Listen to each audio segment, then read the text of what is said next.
16 seconds. Hawks lose 3-4 to the Boston Bruins. Again, couldn't finish. They actually scored a goal in the third period while trailing. Well, they couldn't get it to overtime. Let's talk about it. So about 4 minutes into the game, it's a really, really nice play by Charlie Coyle to get it in. And then after some deliberation, a shot goes off the blocker and is picked up by Coyle and buried into the net to get the Bruins on the board first. Thankfully, a few minutes later, a cleared puck ends up on the stick of Patrick Kane, and he starts a 2-on-1 with Alex DeBrincat. I mean, he still has Dylan Strome and Seth Jones behind him, and they're still in front of Bruins players, so you could technically even call us a 4-on-1. I don't know if I've ever heard of that. But they don't need the 4 players because you have Kane and DeBrincat as the 2-on-1, and that's exactly what they do. Kane goes right to DeBrincat, and he puts it past Swayman to tie the game. The game would be tied heading into the first intermission, and about 4 minutes into the second period, Jonathan Toews has a nice play to get the puck past the Bruins defender into the Bruins zone, and that lead pass would go to Brandon Hagel. He doesn't go for a shot here. He actually goes for a wraparound around Swayman, and he scores, burying it past Swayman on the wraparound. Brandon Hagel gives the Hawks the lead 2-1 on the road in Boston here with this pretty beautiful wraparound goal. Fools Swayman, and he buries it. So there's about 8 minutes to go in the second period, and the Bruins are on a power play with that time winding down right now. And Jack Ashan takes the puck, and I don't know, he has a really, I'm going to be honest, he has a really nice stick move around Riley Stillman, and he then corrals the puck and shoots and scores past Lankinen, and that is Jack Ashan's first NHL goal.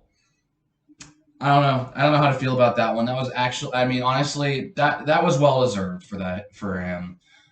Very nice stick move around Stillman, and he puts it past Lankinen. A very well-deserved first goal. That's a very interesting first goal that he's going to score. That's one you're going to be telling your grandkids for a long time. And then 5 minutes to go in the second period with the Bruins on the power play again. This time it is just a perfect pass to Pastrnak. They just found a perfect passing lane. They left Pastrnak open. You can't do that.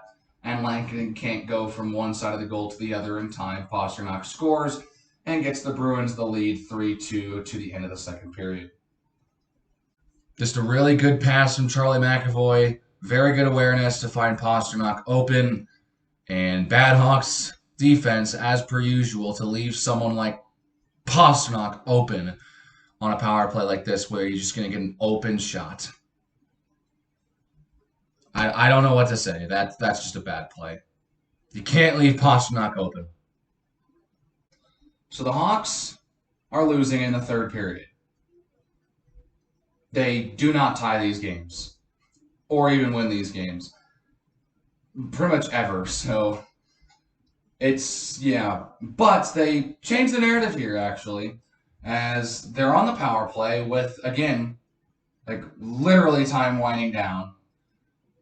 And one final attack, Kane gives it to Strome, and he goes right across to DeBrincat. His shot would be stopped by Swayman. And as that rebound squirts out, he lifts one of his legs. He lifts his left leg, which opens up enough room for Brandon Hagel to come streaking in behind and putting it past Swayman through the 5-hole with the lifted leg and ties the game.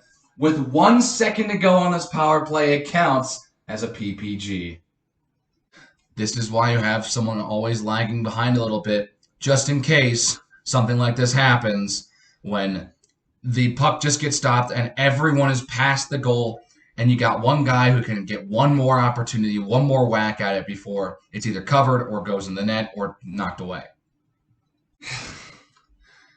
And then, with about 20 seconds to go in regulation, Face-off in the Hawks zone, which Carpenter wins. Carpenter wins this face-off, but Taylor Hall is going to get to the corner.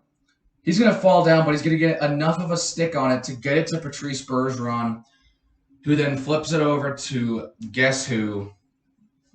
David Pastrnak. And he buries the Hawks. Kevin Lankinen couldn't make the save on that one. Pastrnak had a good look. And with 16 seconds in the game, the Bruins took the lead 4-3 and ended the game. To sum it up, bad teams find a way to lose. Down up 2-1. They let up 2 power play goals. One person scores his first career NHL goal. They end up tying the game on a nice play. But they couldn't even get the pity point because they could not get the game to overtime as Pastrnak scored in the last 30 seconds. Again, can't finish games. The team cannot finish games. They can't. And this is in most of these cases. I've said this when they lost in overtime when they were leading. This one, they were leading in the second period. Actually tied the game after being down in the third period. And couldn't even get it to overtime. They let up a goal in the last minute of the game. You can't do that. They've done this several times this year. Thankfully, most of those times they had been winning, so it was only a tie, and they'd at least get an extra point in the standings for getting to overtime. But we stop letting up goals in the last minute of the game. It's not that hard. This one wasn't even an extra. This wasn't even an extra attacker goal. This was a even strength 5-on-5 goal with 16 seconds to go in the game. How do you not can't even get a point out of this one. And you know what? They played well against the Bruins.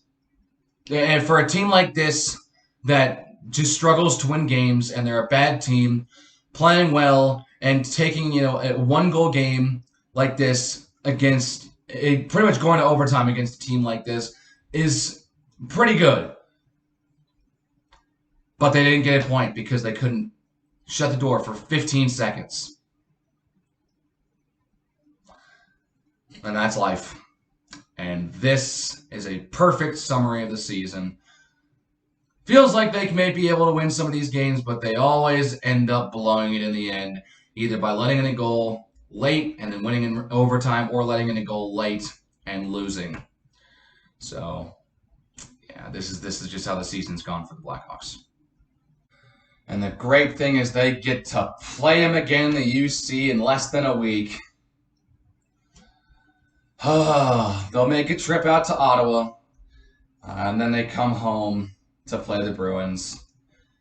And then they get a little bit of a break. In the hockey spectrum, about 3 days, 4 days between game days. And it's a back-to-back after that home game against the Bruins, against the Wild and the Jets. This game is a perfect example of why this team is not successful and why this team, despite its talent on paper, would tell you they're not good.